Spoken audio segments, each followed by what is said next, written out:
la semana pasada que la vida es como el escalar una montaña, en el sentido de que hay retos, hay dificultades, hay desafíos, hay problemas que superar para poder llegar a la cima. También estuvimos mirando cómo fue importante la fe de Caleb en todo este proceso. Caleb fue uno de los 12 espías. Habíamos dicho que el pueblo de Israel se enfrentó allí ante la tierra prometida. Enviaron a 12 espías. ¿Y cuántos de ellos regresaron con un mensaje basado en la promesa de Dios positivo? 2 de ellos. Josué y Caleb, del cual vamos a hablar en esta mañana, o vamos a continuar, ¿no? Vamos a comenzar hoy en el segundo punto de este mensaje, pero quiero por lo menos recordarles algo de lo que hablamos la semana pasada para ubicarnos en este mensaje. Caleb ya había obtenido una gran victoria, porque a causa de esa situación de que los 10 espías no creyeron y tuvieron una influencia negativa hacia el pueblo, pues no entraron a la tierra prometida. Estuvieron 40 años dando vuelta en el desierto por aquella falta de fe. Hay un dicho que dice que pagan justos por pecadores. A veces pasa así. Sufrimos a veces los pueblos por las injusticias de algunos otros. A veces se sufre en la familia, porque aunque hayan gente de fe, por otros que no son de fe. Se sufre a veces en la iglesia también, se sufre en los diferentes lugares a causa de otros. Por eso es importante que el pueblo de Dios esté unido en la fe en el Señor y en la confianza plena de sus promesas y de su palabra. Caleb, pues sí, había tenido una importante victoria porque soportó los 40 años eso. Y ya sabemos la historia. Dios limpió con aquella generación de poca fe o de ninguna. Y entró Caleb, o estaba ya preparado para entrar, Josué y Caleb con la nueva generación. Y hermanos, lo interesante de esto que nosotros vimos es que él mantuvo su fe intacta. De esto fue lo que hablamos la semana pasada. Y ahora estaba a punto de comenzar a entrar y a conquistar la tierra prometida. Hablamos de diferentes aspectos de la fe la semana pasada, muy importante, pero era importante tener una fe intacta que se mantuviera firme. Y ahora queremos ver esta implacable determinación que produce la fe. Necesitamos implacable determinación en la iglesia de Cristo, en el pueblo de Dios, en los hermanos, en esta iglesia local. Muy importante para que se hagan esos logros. Sí, hay una gran montaña de la que hemos estado hablando. Una gran montaña por cruzar. No solamente tenemos a veces montañas en nuestra propia vida personal en que tenemos que cruzar y atravesar, sino como iglesia tenemos una tarea grande que hacer en este lugar. Y miren, hermanos, a pesar de la edad de Caleb, ¿qué edad tenía Caleb? 85 años. Miren, ¿cuántas excusas pudo haber tenido Caleb por la edad que tenía? Pudo haber dicho que lo hagan los demás, los jóvenes, que lo hagan aquellos que tienen juventud, que tienen tiempo. Wow. Pudo haber dicho, miren, a mí me quedan 3 afeitadas, yo ya no, lo que quiero es retirarme y pasarla bien y de lejos ver lo que hacen los demás. ¿No? ¿No han oído cosas así? Hermanos, el hombre tenía 85 años y no estaba todavía satisfecho. Él quería una victoria más. Se acordaba de la promesa que Dios le dio a través de Moisés de conquistar la montaña más difícil, la montaña Hebrón, el monte Hebrón. Y él se basó en esa promesa y en esa palabra. Miren, muchos cristianos están a veces como el pueblo que estuvo 40 años en el desierto por no haber tenido fe. Muchas veces andamos como desnudos, hambrientos espiritualmente, porque nos olvidamos de las cosas que fortalecen nuestra fe y nos dan a nosotros una determinación implacable. Me refiero a la oración, la palabra de Dios y el compañerismo con la iglesia. Son cosas muy poderosas que nos unen y nos fortalecen. Algunos quieren una parte y otra no, pero estas tres cosas son poderosas. El pueblo de Dios siempre tiene que estar muy unido, y mientras más unido, más poderoso y más se manifiesta Dios.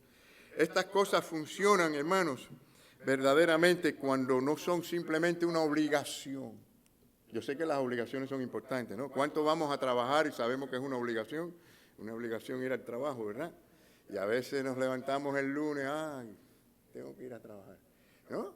No me digan que no, es así. A veces no tenemos deseo. ¿Cuántos no quisieran? Es una obligación, hay que hacerlo, porque si no lo hacemos, no comemos, ¿verdad? Como dijo Pablo, el que no trabaja, que no coma.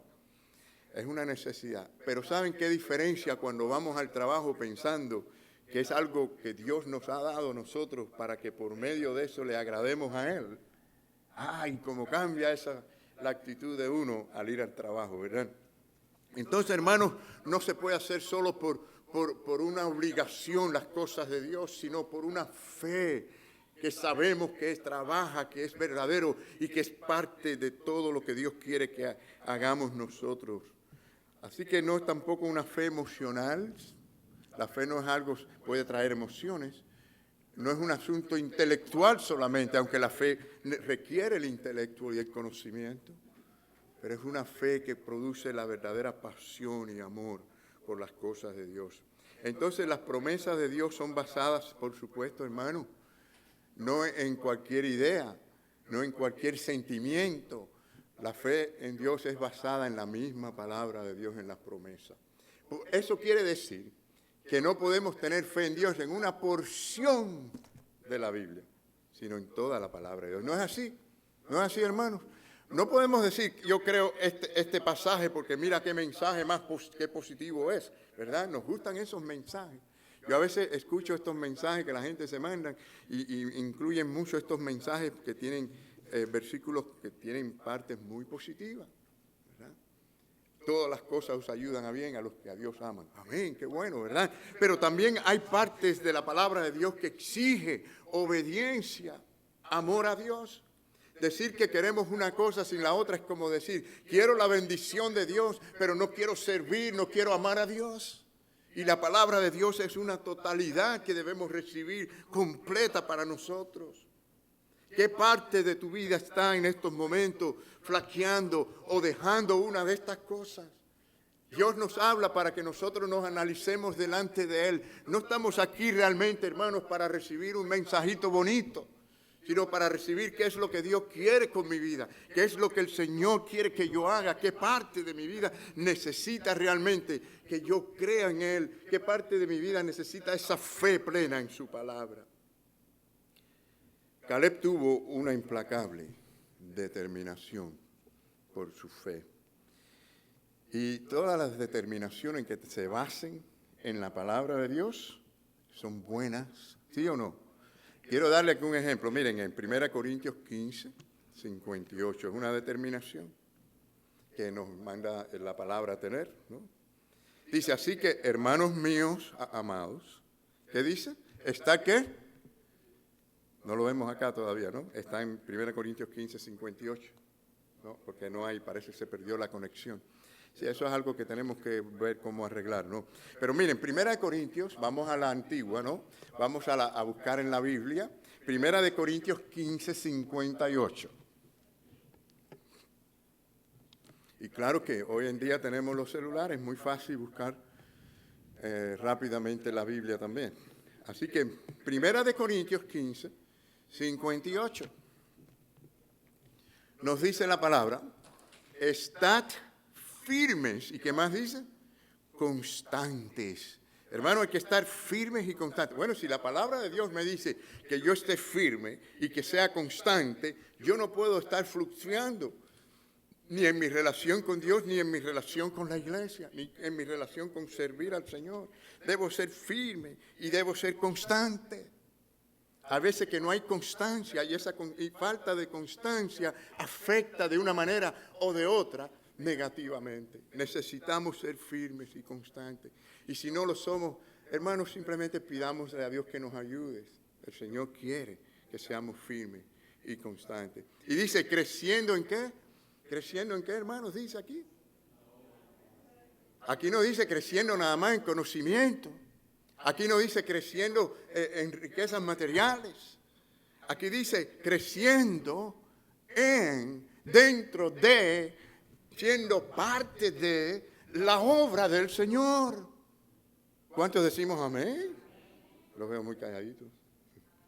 Hermanos, palabra de Dios. Palabra de Dios. El Señor quiere que crezcamos, pero que no que crezcamos aislados, separados sino como parte de la obra del Señor. Es un grave error pensar que vamos a estar creciendo espiritualmente como medio separado, como medio aislado de la obra del Señor. No, el Señor dice en su palabra y yo debo creerlo.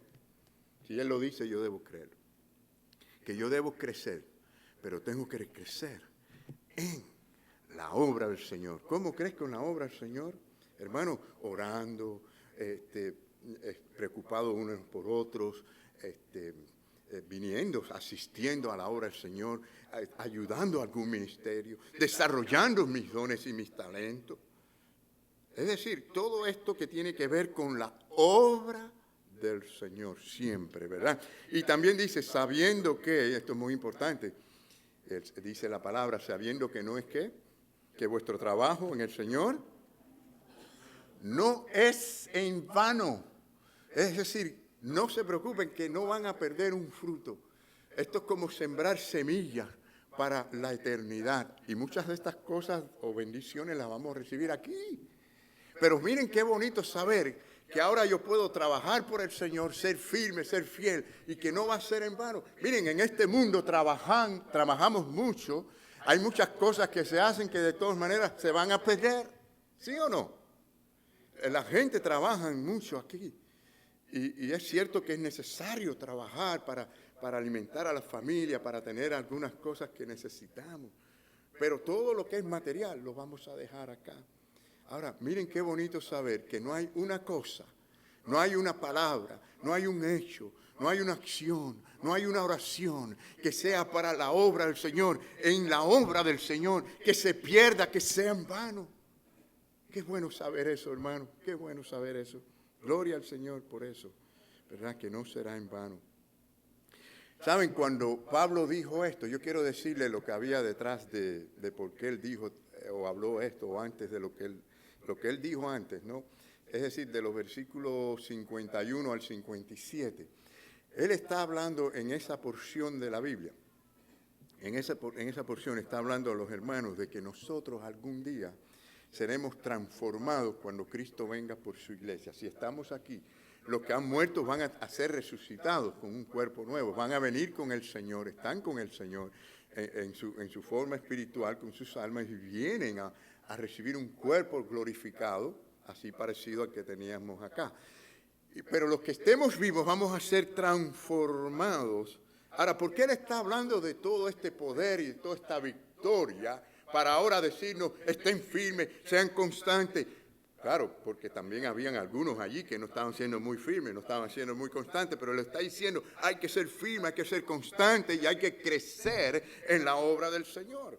Entonces, lo dice porque está diciendo acá, miren, hubo una aparente victoria en el Edén por Satanás, el diablo. Hubo una aparente victoria en la cruz con la muerte de Cristo, pero Cristo se levantó de entre los muertos con poder y gloria. El Señor resucitó de entre los muertos. Entonces está diciendo, desde el punto de vista del victorioso retorno de Cristo, dice que la muerte y el Hades no tendrán poder en la vida del creyente. Por lo tanto, puedes confiadamente ser firme, ser constante, porque no será en vano, porque Él vendrá y vamos a estar en gloria y vamos a recibir los dividendos y la recompensa. No será en vano. ¿Y cuántos decimos amén a esto? O sea, que el apóstol Pablo expresó ese glorioso momento, ese poder, esa victoria, ese alcance final para decirnos, ahora mientras estamos aquí, estamos cruzando por esa montaña, por ese monte, por esas dificultades, pero hay que ser firme contra todas las fuerzas que haya. Y créanme, el enemigo nunca va a querer que los creyentes estén bien unidos, firmes y constantes. Y Él es astuto y muy sabio, más sabio de lo que muchos se imaginan. Por cierto, lo fue en el huerto del Edén y ha tenido miles de años para seguir superando y aprendiendo a cómo mentir y cómo engañar. Y mientras más se parece a la verdad, la mentira, más fácil convence y engaña a los cristianos. Queridos hermanos, Él es el Padre llamado el Padre ¿de qué? ¿El Padre de qué? De la mentira. Es el experto más grande en la historia, en el universo, para engañar y mentir. Por lo tanto, nosotros, para no ser engañados y mentidos, ¿qué tenemos que hacer? Tenemos que venir aquí y decir, la palabra me dice esto, y esto tengo que hacer. Y cuando me baso en la palabra, y mi vida es un escrito está, y un escrito está, la Biblia dice, la palabra de Dios dice, entonces saldrá huyendo, porque así nuestro propio Señor Jesucristo respondió a las tentaciones del diablo. El diablo se atrevió hasta engañar al príncipe del universo. Miren, para que ustedes vean, si se atrevió a hacerlo con Jesucristo, ¿qué va a hacer con nosotros? Es decir, Jesucristo respondió, escrito está. La palabra de Dios dice. Nos basamos, vivimos en base a lo que dice Dios en su palabra. Y eso es lo que es la valentía, eso es lo que es el poder, eso es lo que es ser un hombre, una mujer, según nuestro Creador. Hermanos, hay muchos otros pasajes, por ejemplo, de determinación. Miren conmigo el Salmo, vamos a los Salmos. En el Salmo 119 aparece los versículos 10 al 12, ¿no? Otra forma de determinación. Que bueno, ya lo tenemos acá. Okay, Salmo 119, el 10 al 12, nos dice que con todo mi corazón te he ¿qué? Buscado. O sea, esta es una determinación tremenda que el salmista aquí tomó. Todas las determinaciones en base a la fe que nosotros tomemos en cuanto a la fe en la palabra del Señor es para bendición. Miren lo primero que dice, buscar a Dios. Mi corazón que busque a Dios. Es una determinación. Mucha gente anda buscando todas las cosas del mundo que les llenen, pero no están buscando realmente a Dios. Dice, no me dejes desviarme de tus mandamientos. Aquí vemos al salmista no solamente buscando a Dios, sino suplicando a Dios que no lo deje desviarse de la palabra, de los mandamientos, porque sabe que somos frágiles. Nos desviamos muy fácilmente y no nos damos cuenta. Dice, en mi corazón he guardado tus dichos para no pecar contra ti. ¿Cuántos podemos decir este pasaje, hermano? Vamos a decirlo. En mi corazón he guardado tus dichos para no pecar contra ti. Miren, guardar aquí no es engavetar, es atesorarlo como algo precioso en el corazón para que el corazón funcione según esa luz, según ese alumbramiento, según ese conocimiento. Es decir, guardar en el corazón los mandamientos de Dios es cuando usted está repitiéndolo constantemente en su mente, en su corazón. Si usted se levanta y tiene un texto, es más, eso es lo mejor que podemos hacer, coger un pasaje bíblico, usted lo repite y se lo aprende, ¿verdad? Es una maravilla poder hacer algo así. Yo estoy en estos momentos aprendiéndome de memoria, por decir uno de ellos, son como 5. Job 5. Job 8 del 5 al 7, una promesa tremenda del Señor, tremenda promesa.